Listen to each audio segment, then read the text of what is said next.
कुछ लोग silver spoon लेके ही पैदा होते हैं। भगवान उनकी किस्मत स्पेशल लिख के भेजता है। वो जहां भी हाथ डालते हैं उन्हें फायदा ही फायदा होता है। वहीं कुछ लोग ऐसे होते हैं जो बहुत मेहनत करते हैं, कंपनीज बनाते हैं और फिर भी कंपनीज लॉस में जाती हैं, नुकसान होता है और वो बैंकरप्ट भी हो जाते हैं। वहीं कुछ कंपनीज ऐसी चलती है जो दुनिया भर में नाम कमाती है। कुछ ओनर्स दुनिया के सबसे रिचेस्ट लोग बन जाते हैं और उनका बिजनेस आगे बढ़ता जाता है। क्या ये सिर्फ किस्मत है, ये लक है, या इसके अलावा कुछ और? तो चलिए अब हम एक नई सीरीज स्टार्ट करते हैं जो कि है बिजनेस स्टडीज की सीरीज। इसमें हम यही इंटरप्रिटेशंस करेंगे कि किस तरह से बिजनेस को सक्सेस मिलती है, कैसे फेलियर मिलता है। इसके पीछे हार्ड वर्क होता है, प्लानिंग होती है, सिर्फ किस्मत नहीं होती। तो हम ये कोशिश करेंगे अपनी सीरीज में कि आपको क्लास 12th का बिजनेस स्टडीज इतना इंटरेस्टिंग लगे और इतना एप्लीकेबल लगे कि आप अपनी डेली लाइफ में अपने आसपास देखकर इसे अप्लाई कर सके। हम सबसे पहले स्टार्ट करेंगे चैप्टर 1 से, जो है nature and significance of management. ये आप ध्यान रखो कि इन सीरीज में हम जो भी यहाँ वीडियोस में करेंगे ये सब आपके नोट्स भी है। तो अपनी हर वीडियो से पहले फटाफट कॉपी और पेन लेकर आओ। बिजनेस स्टडीज में ये मेरा आपसे प्रॉमिस है, आपसे एक वर्ड है कि आप इसमें 100 on 100 स्कोर कर सकते हैं। बस आपको इसमें प्रैक्टिस चाहिए और कीवर्ड्स याद करने हैं। ध्यान रखो इसमें आपको कीवर्ड्स इंपॉर्टेंट हैं। अपने नोट्स बनाओ, कीवर्ड्स करो, उनको रिवाइज करते रहो। यहाँ इस वीडियो को जब हम स्टार्ट करेंगे तो हम करेंगे nature and significance of management. नाम से ही क्लियर हो रहा है मैनेजमेंट का नेचर और उसकी सिग्निफिकेंस। इस वाले वीडियो में हम डिस्कस करने जा रहे हैं कैरेक्टरिस्टिक्स ऑफ मैनेजमेंट और importance of management in any organisation. तो अभी हम बात कर रहे थे हार्डवर्क की। कॉपी पेन जब तक आप लाते हो हम थोड़ा सा और डिस्कस कर लेते हैं। ये देखो, ये है मैनेजमेंट। एक जना भागा चला जा रहा है, मैनेज करना है उसे, टाइम शेड्यूल्स मीट करने हैं, कॉस्ट मीट करनी है। अब कुछ पिक्चर्स देख के आप मुझे बताओ कि कहां पर आपको लगता है बिजनेस में प्रॉफिट हो सकता है। यहाँ देखो, हर जना अपना अपना रास्ता अपने आप निकाल रहा है और इस पिक्चर में सारे एक प्लान के अंडर है। एक अगर आगे बढ़ेगा तो पूरी मशीनरी आगे बढ़ जाएगी। इसमें हर जना अपने मन से जहां मन आ रहा है चढ़ रहा है और ये देखिए कोऑर्डिनेशन से एक साथ चढ़ रहे हैं। सक्सेस मिलेगी या नहीं मिलेगी? और इसमें तो आपको पहले ही पता चल रहा होगा कि ये कंपनी सक्सेस वाली होगी और इसका क्या होगा, ये तो भगवान ही मालिक है। तो इन पिक्चर से समझ में आया बिजनेस स्टडीज क्यों इंपॉर्टेंट है और उसमें हम क्या करेंगे। ये छोटी छोटी चीजें हैं जो कंपनीज बनाती भी है और बिगाड़ती भी है। और बिजनेस स्टडीज में हमें क्या पढ़ना है, किस तरह से हम अपने बिजनेस को सक्सेसफुल बना सकते हैं। तो एज कॉमर्स स्टूडेंट्स यही आपका काम है। चलो लेसन स्टार्ट करें। सबसे पहले हम ये देखते हैं कि हमें इस लेसन में क्या क्या पढ़ना है। ये है हमारी टॉपिक समरी। हम इसको सबसे पहले स्टार्ट करेंगे मैनेजमेंट से। मैनेजमेंट की डेफिनेशन, उसके फीचर्स, इंपॉर्टेंस, उसका कंसेप्ट क्या क्या है उसमें, नेचर, ऑब्जेक्टिव्स, फंक्शंस, कोऑर्डिनेशंस और लेवल्स। और हम इनको अपने 4 वीडियोस की सीरीज में लेसन 1 को कंप्लीट करेंगे। तो मैनेजमेंट की डेफिनेशन यहीं से क्लियर हो गई। Management is the process of working with and through others to effectively achieve organizational objectives by efficiently using limited resources in the changing environment। सुनने में तो मैंने कह दिया बहुत अच्छी डेफिनेशन है, याद कर लेना। चलो कोशिश करते हैं इसे सिंपल बनाने की। तो सबसे पहले है मैनेजमेंट क्या है। मैनेजमेंट जो है एक प्रोसेस है। ये क्या है, एक प्रोसेस है और इसको हम किसके थ्रू पूरा करते हैं, वर्किंग विद अदर्स, औरों के साथ काम करके, एंड वर्किंग थ्रू अदर्स। आपको क्या लगता है कोई भी कंपनी अकेले चल सकती है? तो इसमें हम औरों के साथ भी काम करते हैं और उनके थ्रू भी करते हैं। हमें जो काम करना है हम सब खुद नहीं कर सकते, उनसे ही करवाते हैं। तो व्हाट के बाद ये हु को आंसर करता है। और क्यों करते हैं हम ये सारा मैनेजमेंट, ताकि हम इफेक्टिवली अचीव कर सके अपने ऑर्गेनाइजेशन के ऑब्जेक्टिव्स। कहीं भी मैनेजमेंट या कोई भी एक्टिविटी तभी हम करते हैं जब ऑब्जेक्टिव हमारे सामने। अगर हम सो के भी उठते हैं तो कोई ऑब्जेक्टिव होता है, हम खाना खाएंगे, स्कूल जाएंगे, जॉब पे जाएंगे, तो कोई ना कोई ऑब्जेक्टिव तो है। तो हम उसको इफेक्टिवली अचीव कर सके। और कैसे अचीव करेंगे, by efficiently using limited resources, all the resources, जितने भी हमारे साधन हैं वो सब लिमिटेड है, अनलिमिटेड रिसोर्सेज तो कोई नहीं है, तो उनको एफिशिएंटली यूज करके चेंजिंग एनवायरनमेंट में, जो भी एनवायरनमेंट है वहां पर। तो सबसे पहले what, who, why, how, where, इसको याद कर लो और आपकी डेफिनेशन तैयार है कि मैनेजमेंट इज अ प्रोसेस जिसमें हम औरों के साथ और औरों के थ्रू काम करते हैं। क्यों करते हैं? ताकि हम ऑर्गेनाइजेशन के गोल्स को इफेक्टिवली अचीव कर सके, लिमिटेड रिसोर्सेज को एफिशिएंटली यूज करके, और एनवायरनमेंट जो कि रोज चेंज होता है उसके अकॉर्डिंग हम कर सके। अब ये आपकी मेन डेफिनेशन है जो कि क्रेटनर ने दी है। इसके अलावा दो और डेफिनेशंस हैं, अगर आप चाहो तो इन्हें याद कर सकते हो। अगर कोई लॉन्ग आंसर है तो ये आपको डेफिनेटली नंबर दिलाएगा, आप इसको एक बार रीड कर लो और चाहो तो स्क्रीनशॉट लेके बाद में नोट कर लेना। क्या क्या है? Process of designing and maintaining an environment in which individuals working together in groups efficiently accomplished aims. इसमें भी देखो लोगों की बात हो रही है, गोल्स की बात हो रही है और एफिशिएंसी की बात हो रही है। उसके बाद उसकी प्रोसेस भी है, process of planning, organisation, actuating and controlling. इसको हम डिटेल्स में आगे भी करेंगे। अब हम आते हैं कुछ इंपॉर्टेंट कॉन्सेप्ट्स में। हमने अभी पीछे डेफिनेशन देखी, उसमें कुछ ऐसे वर्ड्स आए जिनको एक्सप्लेन करना जरूरी है। उसमें सबसे पहला है प्रोसेस, दूसरा है इफेक्टिवली और तीसरा है एफिशिएंटली। प्रोसेस क्या होता है? ये कुछ प्राइमरी फंक्शंस या एक्टिविटीज है। प्रोसेस का मतलब क्या होता है? कोई ऐसी चीज जो लगातार चलती रहे और फिर उसके बाद स्टेप 2 आए और फिर स्टेप 3 आए, यही प्रोसेस होता है ना। कोई भी प्रोसेस बढ़ता जाता है। तो ये जो हमारे प्राइमरी फंक्शन है, ये भी एक मैनेजमेंट जो है, ये भी एक प्रोसेस है जो लगातार चलता रहता है। और इसके स्टेप्स क्या क्या है? इसका पहला स्टेप है प्लानिंग, दूसरा स्टेप है ऑर्गेनाइजेशन, तीसरा स्टेप है स्टाफिंग, चौथा स्टेप है डायरेक्टिंग और पांचवा है कंट्रोलिंग। तो क्या क्या है? प्लानिंग, ऑर्गेनाइजेशन, स्टाफिंग और डायरेक्टिंग और कंट्रोल। आप चाहो तो इसका कोई एक सिस्टम भी बना सकते हो, POSDC। ठीक है। अब फिर दूसरा टर्म जो है वो है इफेक्टिवली, मतलब कोई भी टास्क को, गिवन टास्क को राइट टास्क करना है और उसका एंड रिजल्ट जो है वो सही होना चाहिए। तो यहां पर हम किससे डील करते हैं? एंड रिजल्ट से। जो हमारा एंड रिजल्ट है वो सही होना चाहिए, उसमें कोई गलती नहीं होनी चाहिए। लेकिन इफेक्टिवली होना सिर्फ काफी नहीं है, एफिशिएंसी भी जरूरी है। एफिशिएंसी क्या है? जो हम कर रहे हैं वो सही तरह से भी करें और मिनिमम कॉस्ट हो। यहाँ पर हम सिर्फ एंड रिजल्ट देख रहे हैं और यहाँ पर हम कॉस्ट भी देख रहे हैं कि काम भी सही होना चाहिए और कॉस्ट भी मिनिमम होनी चाहिए। तो हमें मिनिमम रिसोर्सेज से मैक्सिमम बेनिफिट लेने को कहते हैं हम एफिशिएंसी। ठीक है। अब यहाँ पर हमें एक एग्जाम्पल भी लेते हैं। एग्जाम्पल हम क्या लेंगे? अब हमें मान लीजिए एक प्रोजेक्ट मिला है कुछ गिफ्ट्स बनाने का। अब ये जो हमें गिफ्ट्स बनाने हैं, ठीक है, अब ये गिफ्ट्स हमें 5000 गिफ्ट्स बनाने हैं। ओके।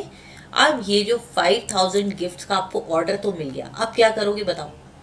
अब हमने ये देखना है कि हमारा जो टास्क है वो कंप्लीट हो जाए। हमारा गोल क्या है? 5000 पीसेस बनाना और लिमिटेड अमाउंट ऑफ रिसोर्सेज और मिनिमम कॉस्ट पर।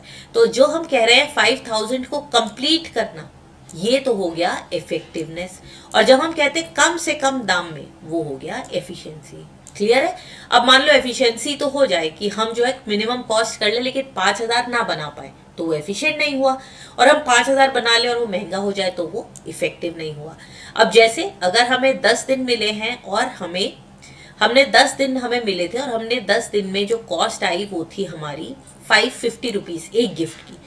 और दूसरा केस है कि हमें 12 दिन में कॉस्ट आई 450 रुपीज। या हमने जिससे कॉन्ट्रैक्ट लिया है वो हमें एक गिफ्ट का दे रहा है 500 रुपीज। अब मैंने 10 दिन में पूरा तो कर लिया, उसने मुझे 10 दिन का टारगेट दिया था, लेकिन हम उसमें 50 रुपीज लॉस में रहे। और अगर हम 12 दिन में करते हैं तो हमने अपने टारगेट को अचीव नहीं किया। इसीलिए हम कहते हैं कि इफेक्टिवली और एफिशिएंसी इन दोनों का होना जरूरी है, सिर्फ एक काफी नहीं है। ओके। तो ये जो पहला केस था ये था इफेक्टिव होना, टास्क कंप्लीटेड, और दूसरा केस जो है वो मिनिमम कॉस्ट में है, that is efficiency. And we need both effectiveness and efficiency for good management. चलिए कंपेयर करके देखें इफेक्टिवनेस और एफिशिएंसी में क्या फर्क है। इफेक्टिवनेस यहाँ याद करना हो तो यह ध्यान रखना, जहां पर टी है वहां पर हम टाइम की बात कर रहे हैं और जहां पर सी है वहां पर हम कॉस्ट की बात कर रहे हैं। ये सिर्फ याद करने के लिए है। तो इफेक्टिवनेस का मतलब है डूइंग द राइट थिंग, सही चीजें करना, और एफिशिएंसी का मतलब है डूइंग द थिंग्स राइट, जो भी हम कर रहे हैं उसे बिल्कुल सही तरीके से करें। तो यहाँ पर सही चीज करना और एफिशिएंसी में सही तरीके से करना। और इफेक्टिवनेस का ऑब्जेक्टिव क्या है? आउटपुट हमारा मैक्सिमम होना चाहिए और इनपुट जो है वो मिनिमम होना चाहिए। ये एफिशिएंसी के लिए आ गया। और यहाँ पर हम एफिशिएंसी में क्या कवर करते हैं कि हमारा जो आउटपुट है हम जितना चाहते थे उतने में ही आए, उस रेंज से ज्यादा ना जाए। ये हो गया एफिशिएंसी। तो इफेक्टिवनेस में हम टास्क और टाइम देखते हैं, टाइम, और एफिशिएंसी में हम देखते हैं कॉस्ट, कॉस्ट बेनिफिट और इनपुट और आउटपुट का रेशियो, इस दोनों की रिलेशनशिप की हम बात करते हैं। तो यहाँ जो प्रोसेस में जो फोकस है वो इफेक्टिवनेस में है, और एफिशिएंसी में हम एंड रिजल्ट की कॉस्ट देखते हैं। फिर से एंड रिजल्ट की कॉस्ट। तो इफेक्टिवनेस में टाइम कंसिडरेशन और एफिशिएंसी में मिनिमम कॉस्ट। अब जैसे इस पिक्चर में देखो, अब ये जो जना जा रहा है ये सबसे आगे है, तो टारगेट अगर यहाँ पर है, हो सकता है ये सब वहां पर पहुंच जाए, ठीक है। तो इफेक्टिव तो सब हो जाएंगे, एंड रिजल्ट पे सब पहुंच जाएंगे, लेकिन बताओ एफिशिएंट कौन है? एफिशिएंट है ये, इसलिए ये जीत जाएगा क्योंकि इसने मिनिमम ताकत खर्च करके सबसे जल्दी वहां पर पहुंच गया है। कुछ और एग्जाम्पल्स अगर ले तो हम अपनी कंपनी में इन बल्ब्स को लगा सकते हैं, ये हमारी एफिशिएंसी को इम्प्रूव करेंगी, कॉस्ट को कम करेंगी। तो हमें इन दोनों के बीच में बैलेंस चाहिए। दोनों डिफरेंट तो हैं लेकिन इंटर रिलेटेड हैं और एक ही एस्पेक्ट के दो कॉइन्स हैं। अब मान लो हमें लॉस हो गया, जहां पर हमें टाइम इंपॉर्टेंट होता है और हमारे पास इंफ्रास्ट्रक्चर है। मैंने आपको बताया था ना हमें 5000 गिफ्ट्स बनाने हैं। मान लो मेरे पास इतना इंफ्रास्ट्रक्चर है, मेरे पास पैसे भी हैं और मेरे पास लोग भी हैं, मैंने 5000 को बड़े आराम से 10 दिनों में पूरा कर लिया। अब मेरे पास 5000 गिफ्ट्स बनाने के लिए लोग ही नहीं है, मेरे पास सिर्फ 2 लोग हैं, तो मैंने 10 लोगों को अलग से हायर किया, उन्हें डबल पैसे दिए, तो मेरे दाम बढ़ गए, कॉस्ट बढ़ गई, तो वो इफेक्टिव नहीं। अगर मुझे लॉस हो रहा है तो वो किसी भी केस में बेनिफिशियल बिजनेस नहीं बनता। तो चलिए अब हम देखते हैं कि इस मैनेजमेंट के कैरेक्टरिस्टिक्स हैं क्या। बोलते क्या है? मैनेजमेंट का मतलब होता है व्यवस्था, मतलब किसी भी चीज को अरेंज करना। तो मैनेजमेंट का सबसे पहला कैरेक्टरिस्टिक है कि ये गोल ओरिएंटेड प्रोसेस है। अगर आपके पास गोल नहीं है, आपके पास कोई रीजन नहीं है, ऑब्जेक्टिव नहीं है, तो कोई मैनेजमेंट करने की जरूरत ही नहीं है। मैनेजमेंट शुरू ही वहां होता है जहां पर गोल हो। अगर आपको अपने घर में एक पार्टी करनी है तो उसको भी मैनेज करना पड़ता है, कितने पैसे हैं, कहाँ पर करनी है, कितने लोग आएंगे, कैसे होगा, इवेंट ऑर्गेनाइजेशन हो गया। लेकिन उसमें गोल क्या है कि हमें पार्टी करनी है, तो एक गोल होना सबसे इंपॉर्टेंट काम है। फिर मैनेजमेंट इज ऑल परवेसिव, हर जगह है। अगर आप अपने घर को भी चला रहे हो वहां भी है, कंपनी चला रहे हो, स्कूल चला रहे हो, इंडस्ट्री, कहीं भी मैनेजमेंट मल्टी डायमेंशनल है। इसमें हम वर्क, पीपल, ऑपरेशंस, इन तीनों की बात करते हैं। इसकी डिटेल्स हम आगे देखेंगे। मैनेजमेंट एक कंटिन्यूस प्रोसेस है, हमेशा चलता रहता है, और एक ग्रुप एक्टिविटी है। इसमें सब लोग मिल के काम करते हैं, अकेले की एक्टिविटी नहीं है।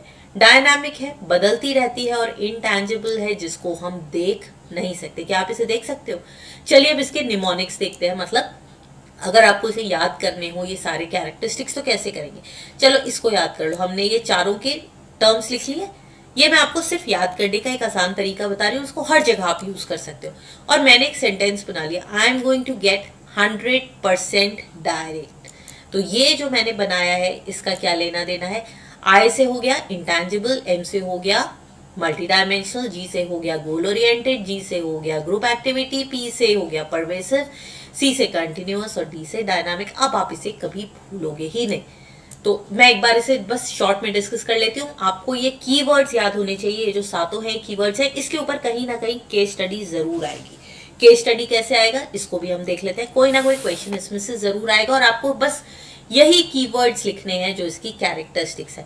तो गोल ओरिएंटेड प्रोसेस का मतलब गोल जो है बेसिक रीजन है जिसकी वजह से मैनेजमेंट होता है। इसलिए किसी भी कंपनी का या बिजनेस का गोल एकदम क्लियर होना चाहिए। उसका गोल प्रॉफिट भी हो सकता है, उसका गोल सर्विस भी हो सकता है, उसका गोल एम्प्लॉयमेंट जनरेशन भी होता है। जो भी गोल हो वो सिंपल और क्लियरली स्टेटेड होना चाहिए। अलग अलग ऑर्गेनाइजेशंस के अलग अलग गोल्स हो सकते हैं, लेकिन हर ऑर्गेनाइजेशन का मैनेजमेंट उन गोल्स को अचीव करने के लिए ही बनाया जाता है। फिर आते हैं हम ऑल परवेसिव, ये सब ऑर्गेनाइजेशंस में है, चाहे वो सोशल हो, इकोनॉमिक हो, पॉलिटिकल हो, मेडिकल हो। अभी आप देखो कोरोना चल रहा है, एक तरफ सोशल पॉलिटिकल रैलीज हैं, उनको भी हम मैनेज करते हैं, मेडिकल कैसे होगी फैसिलिटीज उसको भी मैनेज करते हैं, एजुकेशन भी मैनेज हो रहा है। तो हर जगह मैनेजमेंट है, लेकिन कल्चर, ट्रेडिशन, हिस्ट्री की वजह से थोड़े थोड़े चेंजेस मैनेजमेंट में होते हैं। जैसे अगर हम टाटा की बात करें, उसका विजन कुछ और हो सकता है, रिलायंस का विजन कुछ और हो सकता है। मल्टी डायमेंशनल है, इसके 3 मेन डायमेंशन है। सबसे पहला है वर्क, दूसरा है पीपल और तीसरा है ऑपरेशंस। वर्क में आता है कौन कौन सी प्रॉब्लम्स हैं जो सॉल्व करनी है, क्या डिसीजंस लेने हैं, कौन से प्लान्स बनेंगे, बजट कैसे बनेगा, किसको कौन सी रिस्पॉन्सिबिलिटी दी जाएगी, किसको अथॉरिटी होगी कि वो डिसीजंस को ले, ये सब काम से रिलेटेड है। फिर लोगों के बारे में तय करना, क्योंकि लोग किसी भी बिजनेस का बिगेस्ट एसेट होते हैं, तो उनके साथ कैसे डील करना है, उनको क्या क्या बेनिफिट्स देने हैं, कितनी छुट्टियां देनी है, क्या वर्किंग आवर्स होंगे, उनकी स्ट्रेंथ्स क्या है, उनकी वीकनेसेस क्या है, इस तरह से उन्हें यूज करना कि उनकी स्ट्रेंथ इफेक्टिव हो जाए और वीकनेस इरेलीवेंट हो जाए। अगर कोई लीडर है तो उसे लीडरशिप की क्वालिटीज दीजिए, अगर कोई बहुत ही परसिस्टेंटली काम करता है तो मुझे उस तरह की काम देंगे, कोई फाइनेंस में अच्छा है तो उस तरह के काम देना। और लास्ट है ऑपरेशन, जो कि वर्क और पीपल इन दोनों से रिलेट करता है। तो इसमें हम क्या देखते हैं, फ्लो ऑफ इनपुट मटेरियल भी देखते हैं, टेक्नोलॉजी भी देखते हैं, और इन दोनों को अप्लाई करते हैं आउटपुट के लिए।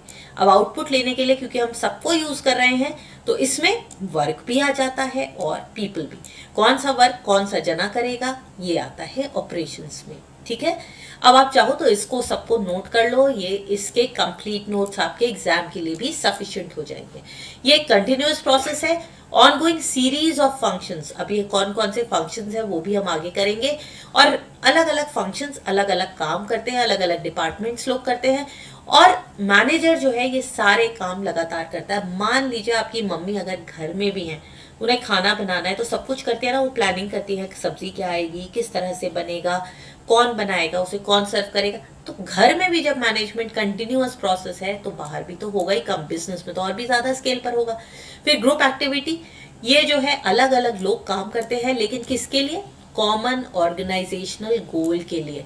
और यहाँ पर टीम वर्क और कोऑर्डिनेशन जो है वो सबसे जरूरी होता है, और इंडिविजुअल चीजें जो है आपकी ऑब्जेक्टिव्स वो इसमें पीछे रह जाते हैं। और इसीलिए आप देखो अभी कोरोना भी है, आपको घर से निकलने को भी मना किया, लेकिन फिर भी सब काम कर रहे हैं, क्योंकि आपकी इंडिविजुअल रिक्वायरमेंट्स कंपनी की रिक्वायरमेंट्स के नीचे रहती है, और इसीलिए हर मेंबर को ग्रो और डेवलप करने का मौका मिलना चाहिए।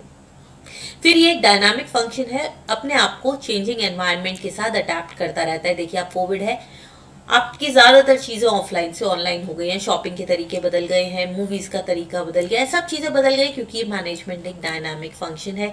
It interacts with the external environment which consist of social, political and economic reasons. Economy down जा रही है, मार्केट्स कम है, तो इकोनॉमिक, सोशल, पॉलिटिकल, इन सब चीजों की वजह से मैनेजमेंट बदलता रहता है। अलग अलग गवर्नमेंट्स आती हैं, हर गवर्नमेंट के अकॉर्डिंग बिजनेस की पॉलिसी बदल जाती है। और ये इनटैंजिबल भी है, इसको हम देख नहीं सकते, लेकिन इसकी प्रेजेंस फील कर सकते हैं। कई बार ऐसा आपके घर में भी होता होगा कि जब पेरेंट्स होते हैं तो आपको लगता है सब चीजें मैनेज्ड है, क्या वो कुछ ऐसा कर रहे हैं, करते नहीं है, लेकिन आप उसे महसूस कर सकते हैं। इसीलिए जो मैनेजर्स होते हैं वो एक फैमिली का हेड कहते हैं हम उसे। और कोशिश क्या होती है, जब हमारे टारगेट्स मीट होते हैं, एम्प्लॉयज खुश होते हैं, सारी चीजें सिस्टमैटिक होती हैं, कोई आगे पीछे घबराहट नहीं होती, तो इसका मतलब है मैनेजमेंट अच्छा है। तो ये इंटैंजिबल फोर्स है। तो हमने अभी कर लिया उसकी कैरेक्टरिस्टिक्स। अब इसके कुछ ऑब्जेक्टिव्स भी तो होंगे। अब बार बार गोल की बात करते हैं, कोई गोल होगा तभी मैनेजमेंट होगा। तो जब हम गोल्स की बात करते हैं तो 3 तरह के गोल्स हो सकते हैं। पहला है ऑर्गेनाइजेशनल गोल्स, जो कि कंपनी के गोल्स हैं। दूसरा है social goals, responsibility towards the society. और थर्ड है पर्सनल गोल, जो कि हमारे अपने इंडिविजुअल होते हैं। जो ऑर्गेनाइजेशनल गोल्स होते हैं वो कंपनी के सर्वाइवल के ऊपर डिपेंड करते हैं। कोशिश होती है प्रॉफिट बढ़े और कंपनी जो है वो ग्रो करे। तो सबसे पहला क्या उसका ऑर्गेनाइजेशनल गोल होता है कि कंपनी सर्वाइव कर पाए, उसकी अर्निंग उसके एक्सपेंसेस से ज्यादा हो। तो अगर मेरी अर्निंग 100 रुपीज है तो मेरी कोशिश ये होती है कि मेरे एक्सपेंसेस 100 से कम हो, चाहे वो 99 हो, लेकिन इससे ज्यादा ना हो। तो ये हमारा सर्वाइवल है। फिर हम चाहते हैं कि इस पे प्रॉफिट हो। अगर मेरे खर्चा 99 है, मैं सोचती हूँ अभी तो 1 ही रुपया मिला है, फिर हम सोचते हैं कि हमारा प्रॉफिट हो जाए, हम 125 रुपीज़ कमाएं। प्रॉफिट के बाद हम सोचते हैं कि ग्रोथ कैसे हो, जो हमने पैसा यहाँ से कमाया है उसमें से कुछ पैसे हम कंपनी पे दोबारा लगा देते हैं। हमने 110 रुपीज़ लगा दिए, 15 रुपये निकाल लिए, ये है उसकी ग्रोथ, कंपनी को बढ़ाना। फिर सोशल ऑब्जेक्टिव्स आते हैं जिसमें हमें सोशल ऑब्लिगेशंस को फुलफिल करना होता है, पोल्यूशन ना करें हम, लोगों को एम्प्लॉयमेंट दें, उनको मिनिमम स्टैंडर्ड ऑफ लिविंग दें, एम्प्लॉयमेंट को जनरेट करें, ये सारी चीज़ें आ जाती है हमारे सोशल मैनेजमेंट में। और अच्छी क्वालिटी का सामान बनाना, लोगों को अच्छी सैलरीज देना, this in itself is a social management. अब पर्सनल में क्या होता है, लोगों की अपनी नीड्स भी हैं कि उनको ऐसा पैकेज मिले जिसमें उनका सर्वाइवल हो। ये कॉम्पिटिटिव पैकेज जो है, इसमें दो चीज़ें होती हैं। कॉम्पिटिटिव पैकेज एक तो उसकी अपनी क्वालिफिकेशंस के हिसाब से होता है, एक स्टैंडर्ड ऑफ लिविंग के हिसाब से होता है, ठीक है ना। जो उसका स्टैंडर्ड ऑफ लिविंग, वो मिनिमम स्टैंडर्ड्स तो कम से कम मेंटेन कर ही ले। और एक और पैरामीटर है कि उस आपकी जो अलग कॉम्पिटिटिव कंपनीज हैं वो क्या पेमेंट दे रही हैं। तो कंपटीशन जो है उसको भी ध्यान में रखना होता है। तो इन सबको ध्यान में रख के हमें उनको ड्यू रिकग्निशन भी देना चाहिए, अप्रिसिएशन भी देना चाहिए, और अगर कोई अच्छा परफॉर्म करना आप उसको अप्रिशिएट करो ताकि बाकी मोटिवेट हो, और इससे सेटिस्फैक्शन और ग्रोथ की अपॉर्चुनिटीज भी देनी होती है। तो ये हो गया हमारा ऑब्जेक्टिव्स। एक टॉपिक और है जिसमें हम देखते हैं मैनेजमेंट की इंपॉर्टेंस क्या है। सबसे पहली इंपॉर्टेंस है कि ग्रुप के गोल्स अचीव होंगे, और अगर कंपनी के गोल्स अचीव होंगे तो उसमें सबको फायदा होगा। और ये कैसे होते, टीम वर्क होता है, कोऑर्डिनेशन होता है, और कॉमन डायरेक्शन टू गोल्स। अब इसमें देखिए, अब सारे लोग इकट्ठे काम कर रहे हैं, अच्छा मैनेजमेंट है तो हम अपने गोल को अचीव कर सकते हैं। दूसरा आता है कि एफिशिएंसी को इंक्रीज करना, जैसे हमने यहाँ पे पावर दिखाया है, ये सिर्फ पावर कंजर्वेशन है। आप और तरह से मिनिमम रिसोर्सेज लाओ और मैक्सिमम आपका आउटपुट होना चाहिए। फिर क्रिएट डायनामिक ऑर्गेनाइजेशन, जो कि समय के हिसाब से बदले। देखिए, पहले हमारे स्टोर्स पे हम जाते थे और अब स्टोर का सारा सामान हमारे पास खुद आ जाता है। एक कोविड आया, उसने एजुकेशन का सिस्टम बदल दिया, बिजनेस का सिस्टम बदल दिया, इंडस्ट्रीज की फंक्शनिंग का बदल दिया, वर्क फ्रॉम होम का कंसेप्ट आ गया जो हमने सोचा नहीं था इंडिया में कभी इतनी जल्दी आएगा। फिर हमारे अपने ऑब्जेक्टिव्स भी अब उसमें फुलफिल होने चाहिए, लोगों को ट्रेनिंग और इंसेंटिव मिलना चाहिए जो ज़्यादा काम कर रहा है, आगे बढ़ने के लिए ग्रोथ अपॉर्चुनिटीज होनी चाहिए, और सोसाइटी का डेवलपमेंट होना चाहिए।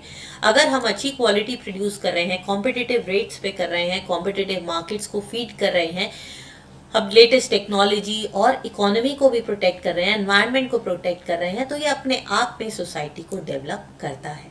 चलो अब एक एप्लीकेशन देखें, हम अपनी नॉलेज को इस तरह से रिकिंडल करें, अपने माइंड्स को, अपनी क्यूरियोसिटी को, कि हमने जो भी सीखा उसको अब अप्लाई करके देखते हैं।